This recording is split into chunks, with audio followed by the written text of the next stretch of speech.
भोपाल में मुख्यमंत्री डॉक्टर मोहन यादव ने दिया बयान, नेता प्रतिपक्ष उमंग सिगार पर किया पलटवार।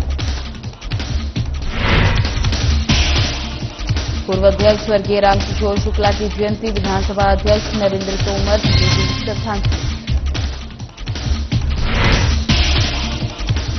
भोपाल में चूहे के काटने से 2 नवजात शिशुओं की मौत, अस्पताल प्रशासन ने घटना में की बड़ी कार्रवाई।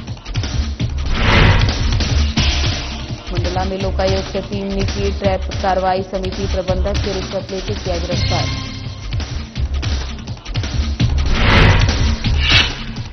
बालाघाट में 15वां जश्न ईद मिलादुन्नबी पर्व पर कार्यक्रम, शान शौकत के साथ निकाला गया जुलूस-ए मोहम्मद। नमस्कार, मैं ज्योति निषाद। चलिए बढ़ते हैं खबरों की ओर। मुख्यमंत्री डॉक्टर मोहन यादव ने कहा कि दुर्भाग्यपूर्ण है कि कांग्रेस हमेशा हिंदू और हिंदुत्व के विरोध में काम करती है। राहुल गांधी ने हिंदू के बारे में जो भी बात कही वे अत्यंत बचपना था। कांग्रेस के नेता प्रतिपक्ष उमंग सिगार कह रहे हैं कि आदिवासियों में हिंदुत्व नहीं है, उन्हें शर्म आनी चाहिए। हिंदुत्व पर प्रश्न उठाएंगे तो जनता माफ नहीं करेगी। कांग्रेस के नेताओं को माफी मांगनी चाहिए।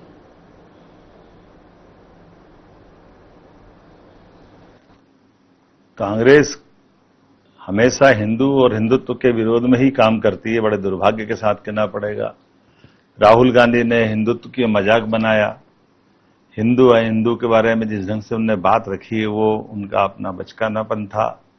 इसी बात को मणिशंकर अय्यर ने अलग ढंग से कहा, उनकी अपनी थ्योरी वो जाने, और उसी परंपरा में वो उनके स्टालिन से लेकर के रेवंत रेड्डी तक जिस प्रकार से सनातन को मच्छर, डेंगू, जाने क्या क्या बोलते रहे। अब हमारे यहाँ के नेता प्रतिपक्ष उमंग सिंगार आए, वो आदिवासियों में हिंदुत्व नहीं है, कमाल हो गया, शर्म आती है। ऐसा नहीं होना चाहिए। राजनीति करो, जरूर करो, लेकिन हिंदुत्व के ऊपर ये प्रश्न उठाना जनता माफ नहीं करेगी।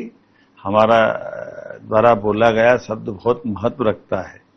इस देश और प्रदेश की जनता बहुत गंभीर है, इसी कारण से कांग्रेस की दुर्दशा हो रही है। मैं मान के चलता हूं कि कांग्रेस के नेताओं को इस बात पे गौर करना चाहिए और माफी मांगना चाहिए। भोपाल विधानसभा परिसर में मध्य प्रदेश विधानसभा के पूर्व अध्यक्ष स्वर्गीय रामकिशोर शुक्ला की जयंती पर श्रद्धा सुमन अर्पित किए गए। इस अवसर पर विधानसभा अध्यक्ष नरेंद्र सिंह तोमर ने कहा कि रामकिशोर शुक्ला की जयंती है और वे हमारे विधानसभा के पूर्व में अध्यक्ष रहे हैं। उनके विधानसभा में कई नए आयामों को स्थापित किया। विधानसभा संचालन का भी उनका एक अनुकरणीय उदाहरण है। पहले ऐसे अध्यक्ष हैं जो उपाध्यक्ष भी रहे हैं, तत्कालीन सरकार में मंत्री भी रहे हैं और स्वतंत्रता संग्राम सेनानी भी रहे हैं। सामाजिक जीवन में अनेक पदों पर रहकर उन्होंने अपने कर्तव्य का निर्वहन किया और अपने जीवन की यात्रा को पूर्ण किया। मैंने विधानसभा में दिवंगत आत्मा को श्रद्धा सुमन अर्पित किया।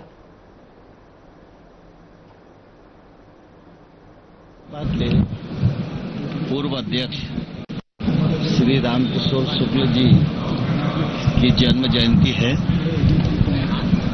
शुक्ल जी विधानसभा के अध्यक्ष तो रहे और विधानसभा में उन्होंने नए अनेक आयामों को जन्म दिया। विधानसभा का संचालन का भी उनका अनुकरणीय उदाहरण है। लेकिन वे एक ऐसे अध्यक्ष हैं जो पहले उपाध्यक्ष भी विधानसभा के रहे, राज्य सरकार में मंत्री भी रहे, स्वतंत्रता संग्राम सेनानी भी रहे और सार्वजनिक जीवन के अनेक पदों पर रहकर उन्होंने सफलतापूर्वक अपने दायित्व का निर्वहन किया और अपनी जीवन यात्रा को पूर्ण किया। मैं आज विधानसभा परिसर में दिवंगत आत्मा को श्रद्धा से स्मरण करने का अवसर है। मैं इस अवसर पर उनके चरणों में अपनी विनम्र श्रद्धांजलि प्रस्तुत करता हूं और ईश्वर से यह कामना करता हूं कि हमारे पूर्वजों के बताए हुए जो आदर्श रास्ते हैं उन सब पर चलने की हमको शक्ति प्रदान करे और ईश्वर हमको अपना दायित्व निर्वहन करने की शक्ति प्रदान करे। इंदौर के एमवाई अस्पताल में 2 नवजात शिशुओं की मौत चूहे के काटने से हुई, जिसने स्वास्थ्य विभाग और अस्पताल प्रशासन की लापरवाही को उजागर किया। इस घटना के बाद अस्पताल प्रशासन ने कड़ी कार्रवाई की, जिसमें 2 नर्सों को निलंबित कर दिया गया और नर्सिंग सुपरिटेंडेंट को हटा दिया गया। इसके अलावा पोस्ट कंट्रोल एजेंसी पर 1 लाख रुपए का जुर्माना लगाया गया और उनका कॉन्ट्रैक्ट समाप्त करने का नोटिस जारी किया गया। इस विषय को लेकर हमने भोपाल के सीएमएचओ डॉक्टर मनीष शर्मा से बात की और पूरे घटनाक्रम पर क्या कुछ कहा, आइए आपको सुनवाते हैं। दर्शकों, आप देख रहे हैं साधना न्यूज। मैं हूं आपके साथ सानी साहरने। दर्शकों, हम आपको बता दें कि मरीजों का और अस्पतालों का संबंध आपस में बहुत गहरा होता है। जब मरीज अपने परिजनों के साथ अस्पताल आते हैं, अपने दोस्तों के साथ, अपने घर के जितने भी लोग हैं, बड़े बुजुर्ग बच्चे, सबको जब मरीज अस्पताल लेकर आते हैं तो एक भावना पैदा होती है सुरक्षा की। जी हाँ, सुरक्षित भावना। कहीं ना कहीं मरीजों को ऐसा लगता है कि हम अस्पताल में सुरक्षित हैं, क्योंकि वहां डॉक्टर्स होते हैं, नर्सिंग स्टाफ होता है, वहां पर पूरा मेडिकल स्टाफ होता है, तो वो महफूज अपने आप को फील करते हैं। पर जब ऐसे अस्पतालों में ही कहीं ना कहीं किसी की जान पर बनाए, कोई चूक अस्पताल के प्रबंधन से हो जाए, तो इसकी जिम्मेदारी पूरी तरह से अस्पताल के कर्मचारियों की, अस्पताल के बड़े जो अधिकारी हैं उनकी होती है। ऐसे ही हम आज बात करने जा रहे हैं लेटेस्ट मामला, जो आपको भी मालूम होगा, इंदौर में 2 नवजात जो छोटे बच्चे हैं उनकी डेथ हुई है, वो भी चूहों के आतंक की वजह से। जी हाँ, तो आज हम आए हैं भोपाल के प्रतिष्ठित पद पर विराजमान डॉक्टर मनीष शर्मा जी, सीएमएचओ भोपाल। उनसे ये बात करेंगे, उनकी राय लेंगे कि इस पूरे वाकया पे, इस पूरे घटनाक्रम पे वो क्या राय है, किस तरह से इस पूरे घटनाक्रम को वो देख रहे हैं और किसे दोषी ठहरा रहे हैं। सर, बहुत स्वागत है आपका साधना न्यूज में। और सर, जो सवाल मैंने दर्शकों को कहा, वही सवाल आपके लिए भी है कि सर, क्या इतना बड़ा जो ये बच्चों को खोना एक बड़ा दर्द है पेरेंट्स के लिए, पूरे परिवार के लिए, वो भी सिर्फ प्रशासन की गलती, चूहों ने उनको कुतर दिया, उसकी वजह से उनकी जान चली गई, उन्होंने अपने बच्चों को खो दिया, तो सर ये पूरा जिम्मा किसके सिर पर मढ़ेंगे आप? अब देखिए, ये दूसरे जिले का विषय है और अभी जांच चल रही है उसमें, तो इस बारे में अभी कुछ बोलना उचित नहीं रहेगा। बाकी वहाँ पर सभी सक्षम लोग हैं, माननीय कलेक्टर महोदय भी वहाँ पर है, हमारे भोपाल से भी टीम जा चुकी है। बाकी डिसीजन तो वही लोग लेंगे, जांच करने के बाद भी कुछ बता पाएंगे अभी दोषी कौन है। सर, बिल्कुल सही कहा कि जांच तो बहुत जरूरी है, जांच के बाद ही आप जैसे सभी डॉक्टर्स और प्रतिष्ठित डॉक्टर्स और पूरा प्रबंधन उसके ऊपर एक्शन ले सकेगा। सर, मुख्यमंत्री जी ने कड़े निर्देश दिए हैं आशीष सिंह कलेक्टर को कि इसकी कड़ी जांच की जाए, पर सर बच्चों का जो डेथ हुई है चूहों के कुतरने से हुई है या वे वाकई पहले से बीमार थे, ऐसा कुछ सामने आ रहा है? ये मैं इस विषय बताने में असमर्थ हूँ, क्योंकि मुझे जानकारी नहीं है इसके विषय की। सर, अगर हम भोपाल की बात करें, ये केस तो इंदौर का है, सर अगर हम भोपाल की बात करें तो भोपाल में स्वास्थ्य सेवाओं को लेकर आप कितने जागरूक हैं, क्योंकि आप महत्वपूर्ण पद पर हैं, और क्या भविष्य में ऐसी घटनाएं ना हो तो इसके लिए क्या प्रबंधन है, किस तरह की योजनाएं हैं? बिल्कुल, देखिए, हम लोग को ने पहले से सचेत किया हुआ था और इंदौर की ये घटना के बाद में हम लोगों ने, मैंने खुद ने भी यहाँ पर एक एसओपी जारी कर दी है और सभी जितने भी हमारे एसएनसीयू, एनबीएसयू और भी जितने छोटे बच्चों की देखभाल करने वाले अस्पताल हैं, एनआरसी वगैरह है, सब में 3 दिन के अंदर मैंने पेस्ट कंट्रोल करवा के उसकी रिपोर्ट यहाँ देने को मैंने बोला है। तो अब इसको हम लोग मॉनिटर भी करेंगे कि जितने भी ऐसे केंद्र हैं जहाँ पर छोटे बच्चों, नवजात बच्चों का इलाज किया जाता है, वहाँ पर पेस्ट कंट्रोल की कार्रवाई करेंगे और वहाँ के जो अधीक्षक है उनसे बोला कि वो खुद उसको मॉनिटर करके मुझको रिपोर्ट करेंगे। सर, कहीं ना कहीं सरकारी अस्पतालों की हम बात कर रहे हैं तो सर वहाँ पर उतनी चाक चौबंदी नहीं होती है जितनी प्राइवेट अस्पतालों में होती है, सफाई के लिए भी दिक्कत होती है, और अगर हम चूहों की बात करें तो चूहों का आतंक हर अस्पताल में कहीं ना कहीं देखने को मिलता है। देखिए, सरकारी अस्पताल में एक सबसे बड़ी चीज होती है, यहाँ पर हमारे पास पेशेंट लोड सबसे ज्यादा रहता है और उस हिसाब से व्यवस्था हम लोग जितनी अपने स्टाफ होता है उससे पूरा करने का प्रयास करते हैं और इसका आगे कोई ऐसी घटना ना हो, इसके लिए हम लोग पुनरावृत्ति ना हो, इसके लिए पूरे प्रयास कर रहे हैं और भोपाल के लिए हम लोग पूरी तैयार है कि भगवान ना करे कहीं भी हो, भोपाल में तो हम लोग पूरे प्रयास करेंगे यहाँ किसी की मौत ना हो इसके कारण से। सर, छोटे बच्चे, नवजात बच्चे, उनके माता पिता आप पर बहुत भरोसा करते हैं, डॉक्टर्स पर, अस्पताल पर। अगर आईसीयू में है, नवजात शिशु का जो एक अंदर यूनिट होती है उसमें कि हमारा बच्चा सुरक्षित है और वहीं पर चूहा पहुंच जाए और किसी अंग को काट ले, वहां पर चूहा पहुंचने की नौबत आती कैसे है? देखिए, आनी नहीं चाहिए, सीधी सी बात है ये, कहीं ना कहीं कुछ ना चेक करके पता चल जाएगा।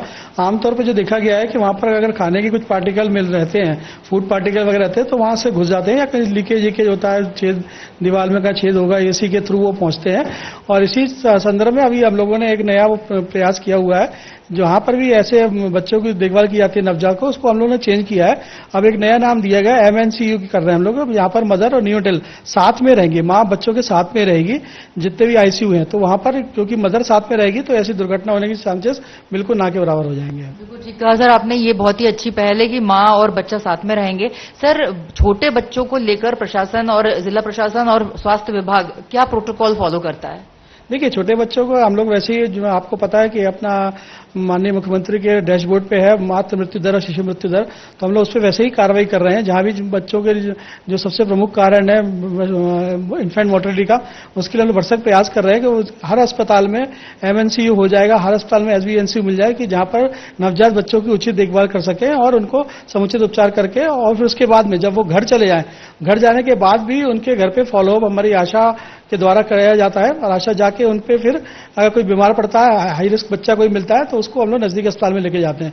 तो पूरा इसको सदृढ़ रूप से कर रहे हैं, इसकी मॉनिटरिंग हम लोग लगातार करवा रहे हैं और उम्मीद है बहुत जल्दी बेहतर परिणाम भी मिलेंगे। सर, बहुत अच्छी बात बताई आपने, आशा कार्यकर्ताओं को भी जोड़ा जा रहा है इस बार। सर, कहीं ना कहीं जब ऐसी घटनाएं होती हैं, चाहे वो नवजात शिशुओं के साथ हो, मरीजों के साथ हो, कभी AC, कभी दीवार गिर गई है, किसी दीवार का प्लास्टर गिर जाता है किसी मरीज पे, या कभी पलंग टूटे हैं, कभी वॉशरूम क्लीन नहीं है, ये सारी जो चीजें हैं, इस पर सख्ती से काम कब होगा, क्योंकि ये हाल सभी अस्पतालों में है?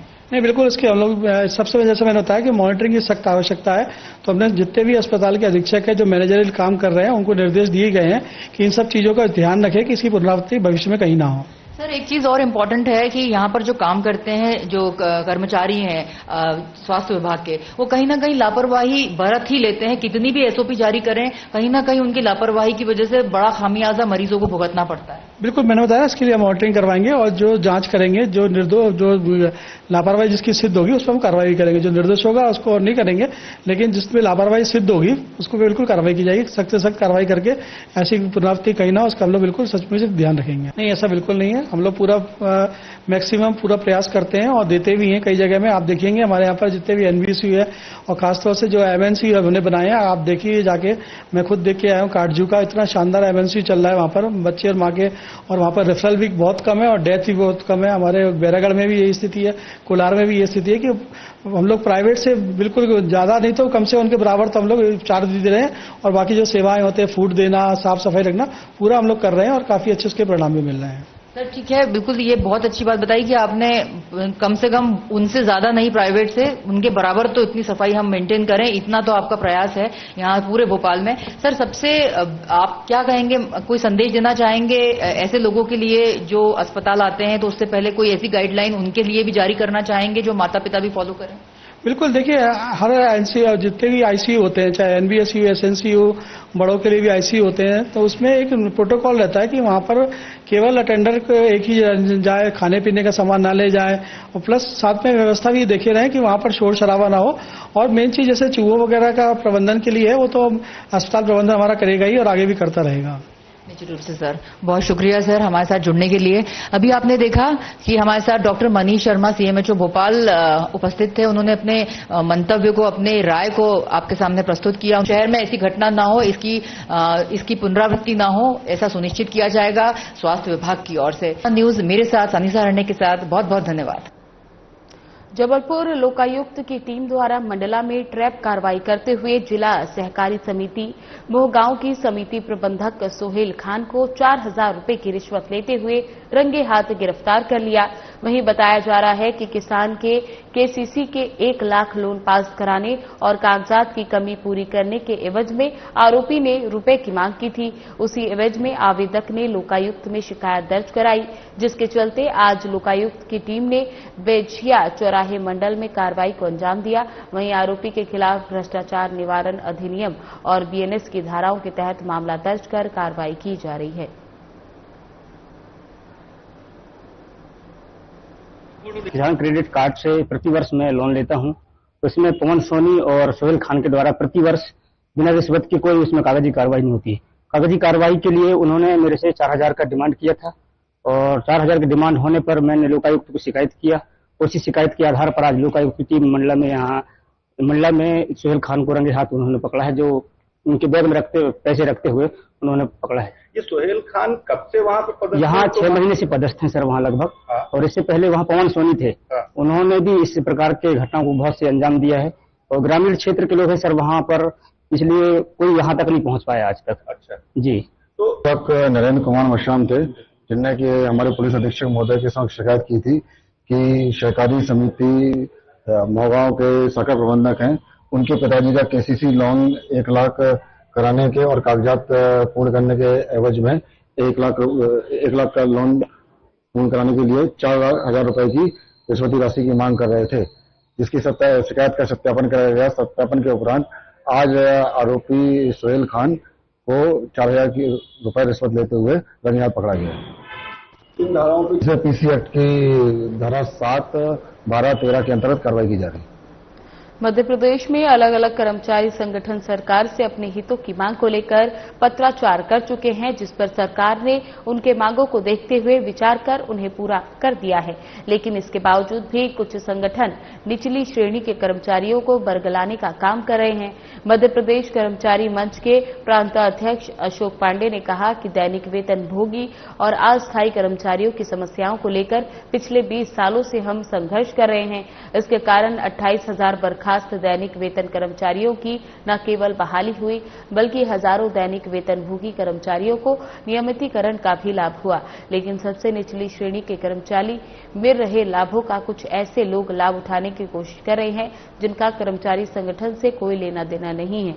ये लोग विपक्षी पार्टी से कार्यकर्ता है और छोटे कर्मचारियों को गुमराह करने का काम कर राजनीतिक लाभ उठाने की कोशिश कर रहे हैं। एक फर्जी संगठन मोर्चा बनाकर धरना प्रदर्शन करके कर्मचारी हतैषी सरकार को कटघरे में खड़ा करने का काम कर रहे हैं। उसको लेकर 21 सितंबर को मध्य प्रदेश कर्मचारी मंच के आह्वान पर सारे विभाग के आउटसोर्स एवं अस्थायी भोपाल में एकीकृत होंगे और जहां पर ऐसे संगठन के खिलाफ मुख्यमंत्री को ज्ञापन सौंपेंगे और ऐसे संगठन पर कार्रवाई करने की मांग करेंगे। मध्य प्रदेश कर्मचारी मंच पिछले 20 वर्ष से दैनिक वेतनभोगी अस्थायी कर्मचारियों की मांगों को लेकर संघर्ष कर रहा है। पिछले 20 वर्षों में दैनिक वेतनभोगी कर्मचारी अस्थायी कर्मचारियों की मांगें भी मंजूर हुई। 28,000 दैनिक वेतनभोगियों को बहाल हुए, हजारों दैनिक वेतनभोगी नियमित हुए, अस्थायी दैनिक वेतनभोगी स्थायी हुए और भी मांगें जो अधूरी हैं उनके लिए हम निरंतर संघर्ष कर रहे हैं, मुख्यमंत्री जी से चर्चा कर रहे हैं और प्रयत्नशील हैं। लेकिन इसके चलते विपक्ष पार्टी के कुछ तथाकथित नेता मोर्चा और संगठन बनाकर, जिनका कर्मचारियों से कोई लेना देना नहीं है, वो छोटे स्तर के कर्मचारियों को गुमराह कर रहे हैं। एक योजना बनाकर उनसे धरना प्रदर्शन करवाकर कर्मचारी हितैषी सरकार को कटघरे में खड़ा करने की बात कर रहे हैं, जबकि ना तो वो कर्मचारी हैं, ना उनका कभी भी वर्षों से कर्मचारियों से कोई लेना देना रहा। हमारी प्रशासन से मांग है कि ऐसे मोर्चा और संगठन जो बनाते हैं योजना बंद तरीके से और साजिश की तरफ से, उनके खिलाफ कार्रवाई की जाए। पैगंबरे इस्लाम हजरत मोहम्मद साहिब की यौम पैदाइश पर मनाए जाने वाले पर्व जश्न ईद मिलादुन्नबी शुक्रवार को जिला मुख्यालय सहित देश और पूरी दुनिया में हर्षोल्लास के साथ मनाया गया, जहां दिन भर विभिन्न धार्मिक कार्यक्रम के आयोजन हुए। मुस्लिम धर्मावलंबियों के सबसे बड़े पर्व को लेकर नगर में तमाम तरह की तैयारियां पूरी कर ली गई। आखिरी पैगंबर मोहम्मद साहिब की 1500वीं यौम पैदाइश पर मनाए जाने वाले इस पर्व पर हर साल की तरह इस साल भी नगरे जुलूस मोहम्मदी पूरे शानों की शौकत के साथ निकाला जाएगा, जहां नगर की तमाम मस्जिदों, मदरसों सहित इबादत गाहों को दुल्हन की तरह सजाया गया। इसके अलावा मुस्लिम बहुल्य इलाकों के विभिन्न चौक चौराहे और मार्ग में विशेष लाइटिंग लगाकर आकर्षक रोशनी लगाई गई। जहां जगह जगह आकर्षक पंडाल, इस्लामी बैनर, पोस्टर और हरे रंग के झंडे और तोरण से इलाके को सजाया गया। इसके अलावा घर घर झंडे, मरकरी, तोरण, रंग बिरंगी लाइटिंग लगाकर पैगंबर साहिब की यौम पैदाइशी का जश्न मनाया जा रहा है। वहीं नगर के तमाम मस्जिदों, मदरसों, गली मोहल्ले सहित घरों के और यौम पैदाइशी का वाकया, तकरीर आदि कार्यक्रम का दौर जारी है। तो वहीं जगह जगह ईद मिलादुन्नबी की पूर्व संध्या से विभिन्न कार्यक्रमों का आयोजन शुरू कर दिया गया, जो नगर में रोजाना ही देखे जा रहे हैं।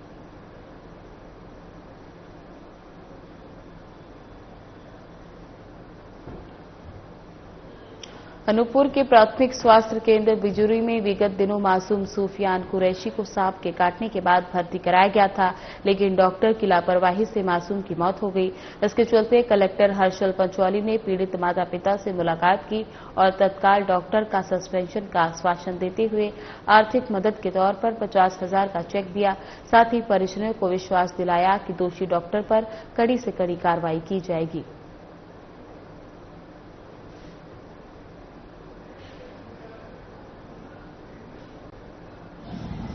जी, सबसे पहले मैं शुक्रिया अदा करती हूँ न्यूज वाले का, जिनके द्वारा प्रेस न्यूज के द्वारा मेरी बात कलेक्टर द्वारा न्यूज के द्वारा कलेक्टर के पास पहुंची, जिनके पास मैं गई।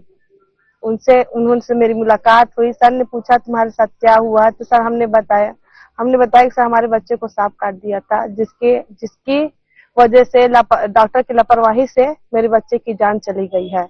वहां पास कलेक्टर साहब ने अफसोस भी किया, भाविक हो कि वो कहे। मैं मानता हूँ, दुख है मेरे को इस बात का। मैं आपका बच्चे क्या आश्वासन दिया कि किस प्रकार की कार्रवाई की जाएगी?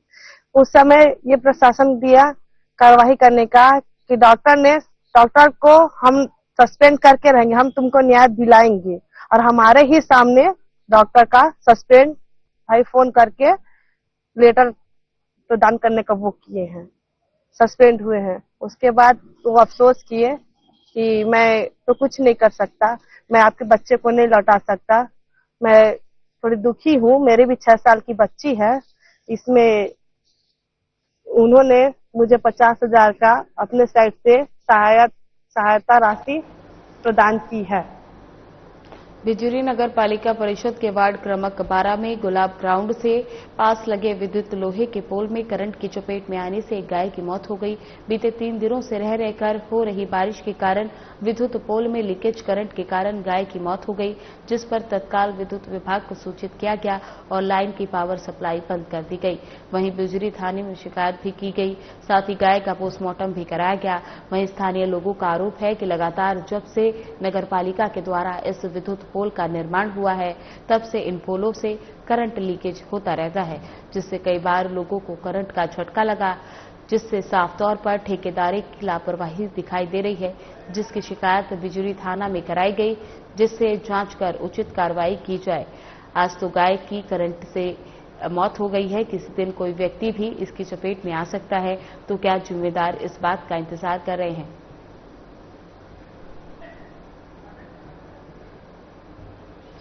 के साथ ये हुआ कि खम्भे में किरण था, 22 दिन से करीब 1.5 महीना हो गया।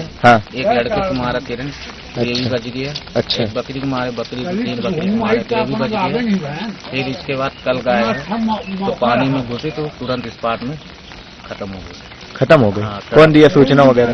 सूचना ये बॉबी नाम का लड़का है। आपके बड़े पिताजी की गाय? तो हमारे बड़े पास। मध्य प्रदेश के उच्च शिक्षा मंत्री इंदर सिंह परमार ने कहा कि भारत की 22 क्षेत्रीय भाषाओं को जिनको संविधान में चिन्हित किया गया, उनमें से 12 से 15 भाषाओं को हम पहले चिन्हित कर रहे हैं। जो प्रदेश बड़े हैं और उस प्रदेश के लोग हमारे यहाँ नौकरी करने, पढ़ाई करने आते हैं और व्यवसाय करने आते हैं, उन राज्य की भाषाओं को हम इसमें शामिल करने जा रहे हैं। हमारे विश्वविद्यालय में अपनी अपनी भाषाओं का चयन कर लिया गया और उनके कार्य परिषद में निर्णय करके आगे उस भाषा को जोड़ने का प्रयास किया जाएगा। शिक्षा विभाग के एक्सपर्ट उस पर काम कर रहे हैं। निश्चित रूप से इसमें तमिल, कन्नड़, मराठी, गुजराती, वन्य भाषाओं को हमारे विश्वविद्यालय में एक एक दो दो करके चिन्हित कर लिया गया। कभी भी कोई भी भाषा सामान्य नहीं बन सकती, समस्या नहीं बन सकती। भाषा जोड़ने का काम करती है, तोड़ने का नहीं। कुछ लोग अपने राजनीतिक स्वार्थ के लिए भाषण के जरिए लोगों को तोड़ने का काम कर रहे हैं। हम एक बड़ा संदेश मध्य प्रदेश की धरती से देने जा रहे हैं। भारत की 12 हमारी राष्ट्रीय भाषाएं, क्षेत्रीय भाषाएं, 22 क्षेत्रीय भाषाओं को जो संविधान में उनको चिन्हित किया गया है, उन भाषाओं में से हम 12-15 भाषाओं को पहले चिन्हित कर रहे हैं। जो प्रदेश बड़े हैं, जहां पर उन भाषाओं के कारण से कई बार वहाँ के लोग हमारे यहाँ बड़ी संख्या में नौकरी करने आते हैं, दूसरे व्यवसाय करने आते हैं, उन राज्यों को हम सम्मिलित करने जा रहे हैं। और हमारे लगभग सभी विश्वविद्यालयों ने अपने अपनी भाषाओं का चयन कर लिया, अपनी कार्य परिषद में निर्णय करके आगे उसको क्या रहेगा उसको क्रेडिट से जोड़ने का काम करेंगे। वो हमारे जो शिक्षा विभाग के एक्सपर्ट है वो उसको काम करेंगे। आज क्या क्या घोषणाएं की गई? दक्षिण भारतीय भाषा आगे रहेंगे उनमें। बिल्कुल, दक्षिण भारतीय भाषा तमिल है, तेलुगु है, कन्नड़ है, मलयालम है, गुजराती है, मराठी है, ऐसी सब असमिया है, उड़िया, सब भाषाओं को एक एक हमारे विश्वविद्यालय ने 1 या 2 भाषा अपनी। फिलहाल बुलेटिन में बस इतना ही। बने रहे हमारे साथ। नमस्कार।